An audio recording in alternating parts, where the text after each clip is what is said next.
Pink ball டெஸ்ட்னாலே Australia கலக்குன்னு கலக்குவாங்க. அதில் ஆசஸில் வேற pink ball டெஸ்ட்னா சொல்லவா வேணும்.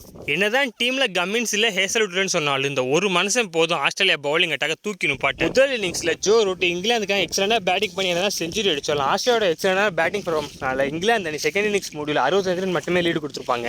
இதை சேஸ் பண்ண வந்த ஆஸ்திரேலியா டீமுக்காக ஹெட் அதிரடியாக ப்ளே பண்ணலாம்னு பார்த்தா ஸ்மித் ஒரு கேப்டனாக பொறுப்பாக ப்ளே பண்ணி அதிரடியான அட்டாக் ஆடி 9 பால் 23 ரன் அடிச்சு மேட்சை ஈஸியாக வின் பண்ணிட்டு போயிட்டார் தான் சொல்லணும். கடைசியாக இங்கிலாந்து வந்து ஆஸ்திரேலியா ஜெயிச்சது 2013 தான். ஆசஸில் கேப்டன் வந்தால் ஸ்டீவன் ஸ்மித் வரையும் தோல்வியே கண்டதில் நம்ம எல்லாருக்குமே தெரியும். அடுத்த போட்டியை மட்டும் ஆஸ்திரேலியா வின் பண்ணிட்டாங்கன்னா சீரிஸ் கொடுத்த ஹைப் எல்லாம் வேஸ்ட்டாக போய் தான் சொல்லணும். ஏன்னா சீரிஸை வின் பண்ணால் அந்த சின்ன பிளேயருக்கு வாய்ப்பு கொடுத்துட்டு போயிடுவாங்க. அடுத்த போட்டியை ஜெயிக்கணும் இங்கிலாந்து மட்டும் வேண்ட மாட்டாங்க, ஒவ்வொரு பிராட்காஸ்டரும் வேண்டுவாங்க. ஏன்னா சீரிஸை வின் பண்ணிட்டா 4th and 5th test match யாரும் பார்க்க மாட்டாங்க அதிகமாக. என்னோட ஃபோக்கஸ் ஃபுல்லாக டெஸ்ட் ஃபார்மெட்டுக்கு தான் சொல்லிட்டு T20 ஃபார்மெட் வந்து மிச்சஸ்டாக ரிட்டையர்மெண்ட் அனௌன்ஸ் பண்ணும்போது எல்லாரும் அவரை கலாய்ச்சோம். இப்போ அவரோட பர்ஃபார்மன்ஸ் பார்த்தீங்களா, கம்மின்ஸ் இல்லை ஹேசல்வுட் இல்லை, இருந்தாலும் கடந்த 3 போட்டியில் player of the match award. இதுக்கு மேலே ஒரு பவுலர் என்ன பண்ண முடியும்?